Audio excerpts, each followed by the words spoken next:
Hi hello welcome back to my channel. இன்றைக்கி இந்த வீடியோவில் நம்ம ஒரு முக்கியமான படத்தை பற்றி தான் பேச போகிறோம். இது நிறைய பேருக்கு தெரிஞ்சிருக்காது இந்த படம், ஆனால் நிறைய பேருக்கு தெரிஞ்சிருக்கும். ஏன்னா பெரிய டேரக்டரு, பெரிய ஆக்டருங்கிற மாதிரி வந்த படம் தான் இது. 2012 வந்திருக்கு இந்த படம், டிஜாங்கோ அன்செயின்டு. இதில் ஒரு நிறைய விஷயம் காட்டியிருந்திருப்பாங்க. இந்த படம் ஒரு மாதிரி மெதுவாலாம் போகாது, ஸ்பீடாக தான் போகும். ஒரு சில இடத்துல உட்காந்து பேசுவாங்க. அது வேணால் நிறைய பேருக்கு லேக் அடிக்கிற மாதிரி இருந்தாலுமே இது அப்படி தான் எடுக்கணும். இந்த லேக் ஆகிற மாதிரி தான் எடுக்கணும். டரண்டினோ எடுத்ததுனாலேயே கொஞ்சம் வித்தியாசமாக இதை கையாண்டிருப்பார். இதில் என்னென்னா, ஹீரோ அவரோட ஒய்ஃபை பிடிச்சி வச்சுருக்காங்க, அதாவது அடிமத்தனத்தில் வச்சுருக்காங்க. இப்போ அவங்கள போய் அந்த ஹீரோயினை போய் ஹீரோ காப்பாற்றினானா, ஒரு ராஜா போய் இளவரசியை காப்பாற்றுற கதை தான் இது. இது கொஞ்சம் நல்லா இருக்கும் பார்க்குறதுக்கு. வித்தியாசமாக ஒரு கருப்பினத்தை வச்சு எடுத்திருப்பாரு. அதுவே நிறைய பேருக்கு பிடிக்காமல் இருந்துச்சு. அப்போது அந்த படம் வந்ததுக்கப்புறம் தான் நல்லா இருக்குன்னு சொல்லி நிறைய பேர் மாற ஆரம்பித்தாங்க, கன்வெர்ட் ஆனாங்கன்னு சொல்லலாம். ஆனால் இது ரொம்ப வித்தியாசமான படம் தான். ஏன்னா கொஞ்சம் காமெடி. அதாவது இந்த டரண்டினோங்கிற டேரக்டரு நிறைய பேருக்கு தெரிஞ்சிருக்கும், இருந்தாலும் சொல்கிறேன். இந்த டேரக்டரு கொஞ்சம் வைலண்டாக தான் படம் எடுப்பார். அவர் எடுத்தாலே நேராக சுடுவார். அந்த ஹீரோ ப்ரோட்டகனிஸ்ட்டு நேராக சுட்டா இங்கே சுட்டு வாங்குறவன் லெஃப்ட் சைடில் போய் விழுவான். அந்த மாதிரி எல்லாம் தான் காமெடி இருக்குது ஒரு படத்தில். ரத்தத்தை டன் கணக்கில் கொட்டியிருப்பாங்க. இது நிறைய படம் இருக்குது அவரோட. 10 படம் 9 படம் என்னமோ வந்திருக்கு. மொத்தம் 10 படம் வந்திருக்கு, கணக்கு 9 தான். அது தெரிஞ்சவங்களுக்கு தெரியும். கில்பில் படம் 2 படமாக வந்திருக்கும், துரந்தர் மாதிரி. அப்படி தான் கொஞ்சம் கதை இதில் கொஞ்சம் அழுத்தமாக இருக்கும். இது ஒரு பீரியோடிக் ஸ்டைல், அந்த காலத்தில் நடக்கிற மாதிரி ஒரு படம். ஹெய்ட்ஃபுல் எயிட்னு ஒரு படம் இருக்குது, இதோட பேரடி மாதிரி தான் இருக்கும் அதுவும். ஏன்னா அது வேறு கதை, இது வேறு கதை. ரெண்டுமே வெஸ்டர்ன் ஸ்டைலில் எடுத்ததுனால ரெண்டுமே ஒரே மாதிரி எனக்கு ஃபீல் ஆச்சு முதல்ல பார்க்கும்போது. அந்த படமும் இது மாதிரி தான் இருக்கும். ஆனால் இதில் ட்விஸ்ட் அவ்வளோவா இல்லை. டிஜாங்கோவில் அந்தளவுக்கு ட்விஸ்ட் இல்லை, ஆனால் அதில் ட்விஸ்ட் மட்டும்தான் இருக்குது. இந்த படம் நம்ம நினச்சி பார்க்குறத கூட ரத்தம் தெரிக்கும், அது ஓகே. ரத்தத்தை காட்டுறதெல்லாம் ஓகே. இதில் லியானோட கேரக்டர்னு ஒன்று வரும், அந்த அடிமைங்களை வச்சு இது பண்ணுறவனா கேண்டிங்கிற கேரக்டரில் வந்திருப்பார். லியானோடோ டிகாப்ரியோ வந்து ஜெமி ஃபாக்ஸை பார்ப்பார். அவர் ஃப்ரீமேன்னு சொல்லி அதெல்லாம் போய் ஒரு கதை போயிட்டுருக்கும். என்ன ஆச்சு அவனுக்கு, என்ன ஆச்சு, அவன் எதுக்கு இப்படி அடிமைப்படுத்துகிறான், அந்த கதையெல்லாம் இருக்காது. நான் ஒரு க்ளீன் ஷேவான ஒரு வில்லங்கிற மாதிரி ப்ராஜெக்ட் பண்ணியிருப்பாங்க. ஆனால் அதுலேயுமே லியோவோட ஆக்டிங் மெஸ்மரைசிங்காக இருக்குங்க. எப்படி சொல்கிறது, அதை ஒரு மாதிரி நல்லா பண்ணியிருந்தார் ஆக்டிங் வைஸாக. பார்க்கும்போதே ஓகே, இவருக்கு டஃப் கொடுக்க யாரும் இல்லைங்கிற மாதிரி. ஏன்னா ஹீரோவை பார்க்குறவங்கலாம் இந்த லியோவை பார்த்துட்டு இருப்பானுங்க. எண்டிங்கெல்லாம் நிறைய பேர் அழுதுருக்காங்கன்னு நினைக்கிறேன் எனக்கு தெரிஞ்சு.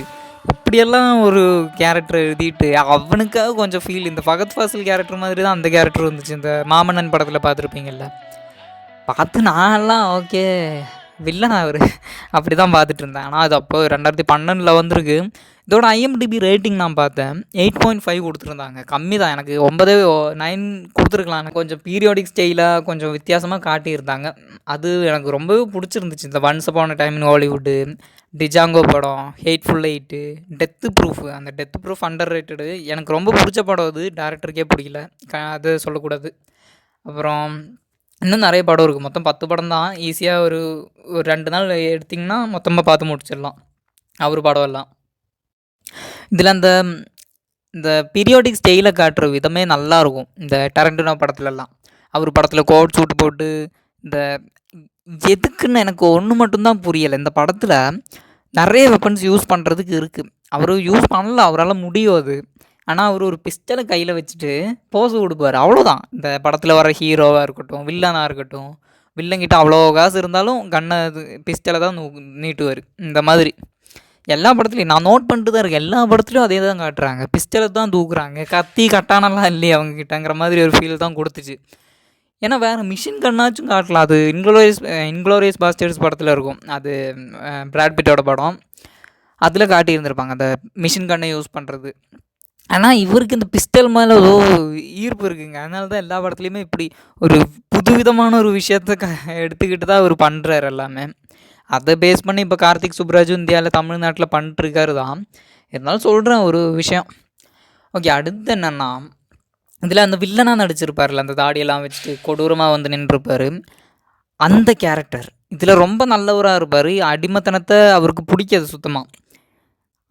அவர் அந்த கையெழுத்து போடுற சீன் ஒன்று வரும், அது ஸ்பாயில் பண்ணல, நிறைய பேர் பார்க்காம இருப்பீங்க. கையெழுத்து போடுற ஒரு சீனும் வரும். அந்த சீனில் ஒரு மியூசிக் பின்னாடி வாசிப்பாங்க. எனக்கு அந்த ஹோம்லேண்டர் சீன் ஒன்று ஞாபகம் வந்துச்சுங்க. அது பார்க்கும்போது ஹோம்லேண்டர் அந்த இதில் போயிட்டு டென்ட்டுன்னு ஒரு பிஜிஎம் ஒன்று பின்னாடி ஓடும். அந்த ஃபீல் இது எனக்கு அப்படியே கொடுத்துச்சு. இது அந்த மியூசிக் இல்லைங்கிற மாதிரி ஃபீல் ஆச்சு. அது பார்க்க நல்லாவே இருந்துச்சு. அது நல்லா காட்டியிருந்தாங்க. இதில் இன்னும் ஜெமி ஃபாக்ஸ் நல்லா நடிச்சிருந்தார். அவரோட ஆக்டிங் அவ்வளோ எனக்கு தெரில பெருசாக. இந்த வில் ஸ்மித்து தான் நடிக்க வேண்டியதுன்னு சொல்லியிருந்தாங்க. வில் ஸ்மித்தே நடிச்சிருக்கலான்னு நினச்சேன் நான் பார்க்கும்போது. ஓகே, வில் ஸ்மித்துக்கு நல்லா வந்திருக்குமே இந்த கேரக்டர், இன்னும் அவரே ஏன் நடிக்கலைங்கிற மாதிரி நான் பார்த்துட்ருக்கேன். லவ் ஸ்டோரிங்கிறதுனால அவர் வேணான்னாராமா. அதனால் நானே ஓகே, இது கொஞ்சம் வில் ஸ்மித்தே நடிச்சிருந்துருக்கலாம். அவர் பிளாக்கு ஹீரோ தான் தேவைப்பட்டிருக்கு டரண்டினோவுக்கு. அதனால் வில் ஸ்மித்தை மெயினாக அப்ரோச் பண்ணியிருக்காரு.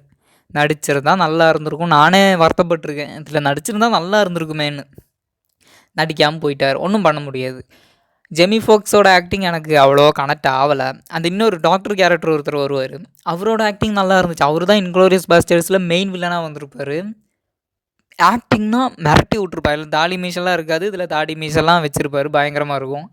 அதில் கேட்டவன் இதில் நல்லவர், ரொம்ப நல்லவர். இதில் எண்டிங் மட்டும்தான் கொஞ்சம் வித்தியாசமாக பண்ணி விட்ருப்பாங்க, பார்க்கவும் நல்லாயிருக்கும். அது 2 பேரோட கேரக்டரை பற்றி பேசுகிறதுக்கு பெருசாக ஒன்றும் இல்லை. இது க்ளீன் ஷேவ், எல்லா ஆடியன்ஸும் உட்காந்து பார்த்தீங்கன்னா புரியும். கொஞ்சம் 18+ அங்கங்கே வரும், கொஞ்சம் தான். அது பிசுறு தட்டுற சீனில் தான் வரும். இருந்தாலும் சொல்கிறேன், ரத்தத்தை எண்டிங்கில் ஃபுல்லாக ரத்தம் தான் கொட்டிகிட்டு இருக்கும். அதனால் சின்ன பசங்கள்லாம் பார்க்குறது அவாய்ட் பண்ணிக்கலாம். குடும்பத்தோடலாம் பார்க்குறது அவாய்ட் பண்ணிக்கலாம். தமிழ் டப்பிங்கில் இருக்குது, அதனால் சொல்கிறேன். பார்க்குறீங்கன்னா தமிழ் டப்பிங்கில் பார்த்தா கெட்ட வார்த்தை இருக்காது, அது வரைக்கும் ஓகே. இதுவே நீங்கள் இங்கிலீஷில் பார்த்தீங்கன்னா பிளா பிளா பிளா பிளான்னு வந்துட்டுருக்கும் கெட்ட வார்த்தை. அதனால் அது பார்க்கக்கூடாது சின்ன பசங்க. அது மட்டும் இல்லாமல் இந்த படத்தில் நிறைய ஒவ்வொரு சீனுக்கும் இந்த பீரியோடிக் ஸ்டைலு, நான் ஒன்ஸ் அப்பான் அ டைம்னு ஹாலிவுட் பார்த்துருக்கேன் அவரோட. அதில் என்ன ஆகும்னா, இந்த பீரியோடிக் ஸ்டைலுன்னு நான் படத்தை பார்த்துட்டே இருக்கேன். இது பழைய படம், 2019 வந்திருக்கா இது. நான் ஏதோ 80களில் வந்த படங்கிற மாதிரி இமேஜினே பண்ணிட்டு பார்த்துட்ருக்கேன். அந்த இடத்தெல்லாம் அந்தளவுக்கு ஞாபகம், அந்த காலத்து அழகு காட்டுற மாதிரி ஒரு படமாக இருந்துச்சு.